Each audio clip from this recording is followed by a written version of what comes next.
স্বাগত ডিবিসি সংবাদে। আপনাদের সাথে আছি আমি শোভন শাহমিন দিশা। এবারে জানাবো খবরের বিস্তারিত।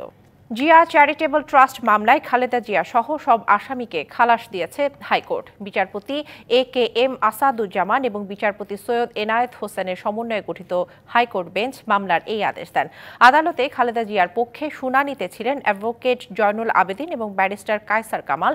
তাদের সঙ্গে ছিলেন ব্যারিস্টার রুহুল কুদ্দুস কাজল, অ্যাডভোকেট আমিনুল ইসলাম, গাজী কামরুল ইসলাম সজল, জাকির হোসেন, সিদ্দিকুল্লাহ মিয়া, মাকসুদ উল্লাহ প্রমুখ। এর আগে 2018 সালের 29 অক্টোবর জিয়া চ্যারিটেবল ট্রাস্ট দুর্নীতি মামলায় খালেদা জিয়াকে 7 বছরের সশ্রম কারাদণ্ডের আদেশ দেন ঢাকার 5 নম্বর বিশেষ আদালত। রায়ে 7 বছরের কারাদণ্ড ছাড়াও খালেদা জিয়াকে 10 লাখ টাকা জরিমানা করা হয়।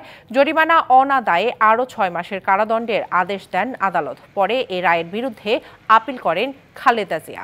এরপর কারান্তরীণ অবস্থায় 2018 সালের 6 অক্টোবর এবং 2019 সালের 1 এপ্রিল চিকিৎসার জন্য বঙ্গবন্ধু শেখ মুজিব মেডিকেল বিশ্ববিদ্যালয় BSMMU হাসপাতালে নেওয়া হয় খালেদা জিয়াকে। প্রয়োজনীয় পরীক্ষা শেষে তাকে আবারও কারাগারে পাঠানো হয়। এভাবে কয়েক দফায় তাকে চিকিৎসার জন্য হাসপাতালে এবং হাসপাতাল থেকে কারাগারে নেওয়া হয়। তবে এরই মাঝে দেশে করোনা পরিস্থিতি ভয়াবহ আকার ধারণ করলে খালেদা জিয়ার মুক্তি চেয়ে তার পরিবার সরকারের কাছে আবেদন জানায়। সরকার পক্ষ থেকে একটা কোম্পানিকে এনেছিল, মেট্রো মেকার্স, তাদেরকে দিয়ে বুঝাতে চেয়েছিল যে তারা 1,35,00,000 টাকা দিয়েছে মাত্র, কিন্তু সেটা চার্জ যখন ফ্রেম করে সেখানে 3,15 লাখ টাকা তারা দেখিয়েছে। আমরা আর্গুমেন্টে আমাদের বলেছি যে এই সম্বন্ধে কোনো এভিডেন্স নাই। এর অর্থই হলো এই মামলাটি রাজনৈতিক উদ্দেশ্য প্রণোদিতভাবে করেছেন। আদালত আমাদেরকে শুনেছেন। দুদকের পক্ষ থেকে আইনজীবী খুব ভেহেমেন্টলি অপোজ করেছেন এবং তাকে যথেষ্ট সুযোগ দেওয়া হয়েছে। তারপরেও আদালত বলেছেন যে আপিলটি আমি মানে লাইন বাই আমি এভিডেন্সগুলো পড়ে দেখেছি এবং আপনারা যে সাবমিশন দিয়েছেন এই সাবমিশনের আইনগত ভিত্তি রয়েছে, সেই জন্য আমি আপিলটি মঞ্জুর করলাম, অর্থাৎ অ্যালাউ করলাম। তো আমাদের এই মামলার মধ্যে সবচাইতে বড় ভূমিকা যিনি রেখেছেন, আমার ডান পাশে দেখতে পাচ্ছেন যে বাংলাদেশ জাতীয়তাবাদী দলের আইন বিষয়ক সম্পাদক এবং বাংলাদেশ জাতীয়তাবাদী আইনজীবী ফোরামের মহাসচিব জনাব কায়সার কামাল। আমার বাম পাশে দেখতে পাচ্ছেন আমিনুল ইসলাম, তিনি একজন ভ্যাটার্ন ক্রিমিনাল লয়ার এবং এছাড়াও অনেক আইনজীবী আমাদের উপস্থিত ছিলেন। সকলের নাম আমরা বলতে পারছি না। এবং চট্টগ্রাম আদালতে সন্ত্রাসীদের হামলায় আইনজীবী সাইফুল ইসলাম হত্যার প্রতিবাদে এবং দোষীদের দ্রুত আইনের আওতায় আনতে বিক্ষোভ করেছে বৈষম্য বিরোধী ছাত্র আন্দোলনের নেতাকর্মীরা। এ বিষয়ে আরো জানাতে চট্টগ্রামের টাইগার পাস এলাকা থেকে সরাসরি যুক্ত হচ্ছেন সহকর্মী মুজিবুল হক। আমরা কথা বলবো তার সাথে। মুজিবুল, বিক্ষোভের পরবর্তী কোনো কর্মসূচি আছে কিনা ছাত্রদের, এবং বিক্ষোভ থেকে তাদের আরো কোনো দাবি দেওয়া আছে কিনা জানাবেন আমাদের। দিশা, আইনজীবী সাইফুল ইসলাম আলিফ যে হত্যাকাণ্ডের ঘটনা, সেই ঘটনায় বৈষম্য বিরোধী ছাত্র আন্দোলনের পক্ষ থেকে মূলত এই বিক্ষোভ কর্মসূচিটি পালিত হচ্ছে। আমরা এই মুহূর্তে আছি চট্টগ্রামের টাইগার পাস যে মোড় এলাকা। আপনি নিশ্চয়ই দেখতে পাচ্ছেন এখানে হাজার হাজার বিভিন্ন শ্রেণী পেশার মানুষ, বিভিন্ন শিক্ষা প্রতিষ্ঠানের শিক্ষার্থীরা এসছেন।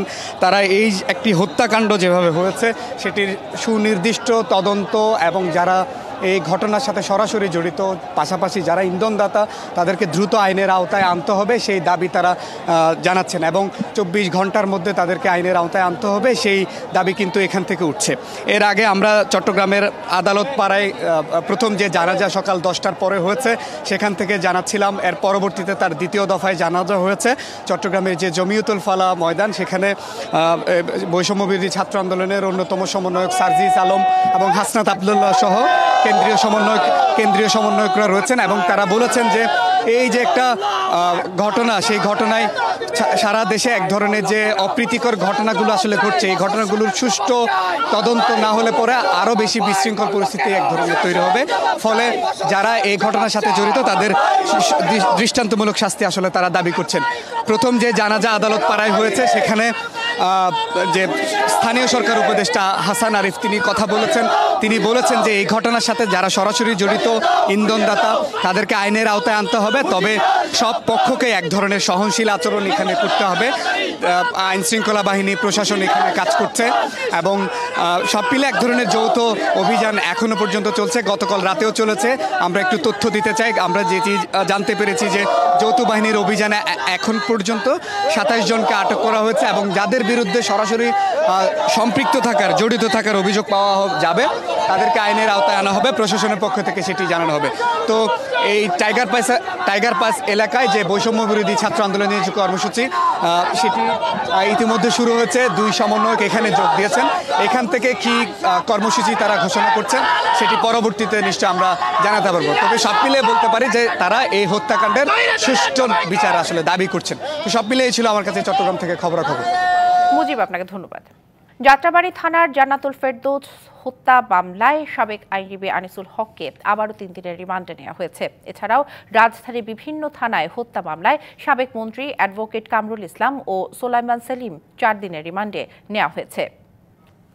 আজকে 15 জনকে বিজ্ঞ আদালতে তদন্তকারী কর্মকর্তা উপস্থাপিত করেন। বিভিন্ন থানার তদন্তকারী কর্মকর্তা বিভিন্ন মামলায় তাদেরকে আজকে উপস্থাপন করেন। বিভিন্ন থানা মামলা, হত্যা মামলায় তাদেরকে আজকে গ্রেপ্তার দেখানো হয়। যেহেতু এই সমস্ত মামলায় তার কোনো সংশ্লিষ্টতা নাই এবং মামলার এজাহারে তার বিরুদ্ধে কোনো সুনির্দিষ্ট কোনো অভিযোগ নাই, রিমান্ড পেয়ারও অভিযোগ নাই, এই কারণে রিমান্ডের আবেদনের পরে সেখানে 3 দিনের পুলিশ রিমান্ড মঞ্জুর করেন। শুনে আসতে পর আমরা জামিনের পিটিশন দিচ্ছি, সেটাও সংশ্লিষ্ট আদালতে শুনানির জন্য মাননীয় আদালত রেখেছেন। নির্বাচন ব্যবস্থা সংস্কারে ক্ষুদ্র নৃগোষ্ঠী প্রতিনিধিদের মতামত নেওয়া হয়েছে, জানালেন সংস্কার কমিশন প্রধান বদিউল আলম মজুমদার। সকালে জাতীয় সংসদ ভবনের সামনে এক অনুষ্ঠানে তিনি এসব কথা বলেন। একই অনুষ্ঠানে ক্ষুদ্র নৃগোষ্ঠীর প্রতিনিধিরা বলেন, ক্ষুদ্র নৃগোষ্ঠী আওয়ামী লীগের একক সমর্থন নয়, বৈষম্য বিরোধী বাংলাদেশে সংখ্যানুপাতিক আসনে অধিকারের বিষয়েও মত দেন তারা। বিগত জাতীয় নির্বাচনে পক্ষপাত দুষ্ট ব্যক্তিদের দিয়ে পর্যবেক্ষণ এবং নির্বাচন বাণিজ্য করা হয়েছিল বলেও অভিযোগ করেন নির্বাচন সংস্কার কমিশনের প্রধান। অনেকে অভিযোগ করে ভোটার তালিকাতে অনেকের নাম অন্তর্ভুক্ত হয় নাই, কারণ বাড়ি বাড়ি গিয়ে হালদাঙ্গাত করা হয়নি অতীতে। নির্বাচনী অভিযোগ, নির্বাচনের সময় অনেক অভিযোগ করা হয়, কিন্তু এইসব অভিযোগগুলো অনেক ক্ষেত্রে আমল নেওয়া হয় না এবং এগুলো সুরাহা হয় না এবং নির্বাচনে অপরাধ করে যে পার পেয়ে যায়। তো এগুলোর সুরাহা হওয়ার ব্যাপারে আপনাদের মতামত আমরা চাই। শহীদ ডাক্তার মিলন দিবস আজ। 1990 সালের এই দিনে এরশাদ বিরোধী আন্দোলনে চিকিৎসক নেতা শামসুল আলম খান মিলন ঢাকা বিশ্ববিদ্যালয়ের ছাত্র শিক্ষক কেন্দ্রের সামনে গুলিতে নিহত হন। দিবসটি উপলক্ষে সকালে ঢাকা মেডিকেল কলেজ হাসপাতালে তার কবরে ফুল দিয়ে শ্রদ্ধা জানিয়েছেন বিভিন্ন রাজনৈতিক, সামাজিক এবং সাংস্কৃতিক সংগঠন। এছাড়াও শ্রদ্ধা জানান স্বাস্থ্য উপদেষ্টা নূরজাহান বেগম। তিনি বলেন, মিলন শাসকের বিরুদ্ধে কণ্ঠ তুলেছিলেন, আর নতুন করে কোনো স্বৈরাচার মাথা তুলে দাঁড়াতে পারবে না বাংলাদেশে। এর আগে শ্রদ্ধা জানায় ড্যাপ ও সম্মিলিত পেশাজীবী পরিষদ। এ সময় বিএনপির স্থায়ী কমিটির সদস্য জেড.এম. জাহিদ হোসেন বলেন, 90 এবং 24-এর গণঅভ্যুত্থান থেকে রাজনীতিকদের শিক্ষা নিতে হবে। চট্টগ্রামে আইনজীবী হত্যার প্রসঙ্গে তিনি বলেন, এই ঘটনায় যে গোষ্ঠী জড়িত থাকুক তাদের বিচার করতে হবে। শহীদ ডাক্তার শামসুল আলম খান মিলনের আত্মত্যাগের পরে আমরা অনেকে ভুলে গিয়েছিলাম, মনে করেছিলাম আমরাই বোধহয় একত্ববাদী একটি দেশ, কর্তৃত্ববাদী সরকার প্রতিষ্ঠা করব, কিন্তু ওনারা ভুলে গিয়েছেন, 90-কে ভুলেছেন। সেজন্যই 5ই আগস্টের জন্ম হয়েছে। কাজে এই 5ই আগস্ট থেকে শিক্ষা নিতে হবে। স্বৈরাচারকে এটা তার হাত যতই লম্বা হোক না কেন, জনগণের কাছে তাকে মাথা নত করতে হয়। এই আন্দোলন, বৈষম্য বিরোধী ছাত্র আন্দোলন আমাদেরকে সেইটাই শিখিয়েছে। 52-এর ভাষা আন্দোলন আমাদেরকে এটাই শিখিয়েছে। মিলনের আত্মত্যাগ এটাই আমাদেরকে শিখিয়েছে। 2 মাসের যুদ্ধবিরতি শুরু হয়েছে ইসরায়েল ও লেবাননের সশস্ত্র গোষ্ঠী হেজবুল্লাহর মধ্যে। যুক্তরাষ্ট্রের মধ্যস্থতা স্থানীয় সময় ভোর 4টা থেকে বিরতি শুরু হয়েছে। চুক্তি অনুযায়ী ইসরায়েল লেবানন থেকে সব সেনা প্রত্যাহার করবে আর হেজবুল্লাহ সীমান্ত এলাকা থেকে সরে গিয়ে লিটানি নদীর অপর প্রান্তে চলে যাবে। সেই সাথে সীমান্তে কোনো অবকাঠামো নির্মাণ এবং নিজেদের পুনরায় অস্ত্রশস্ত্রে সজ্জিত করতে পারবে না বলে উল্লেখ রয়েছে শর্তে। এদিকে যুদ্ধবিরতির কয়েক ঘন্টা আগে ক্ষেপণাস্ত্র নিক্ষেপের প্রতিযোগিতা করেছে ইসরায়েলি সেনা এবং হেজবুল্লাহ যোদ্ধারা। সংবাদ এই ছিল এখনকার মতো, সঙ্গেই থাকুন।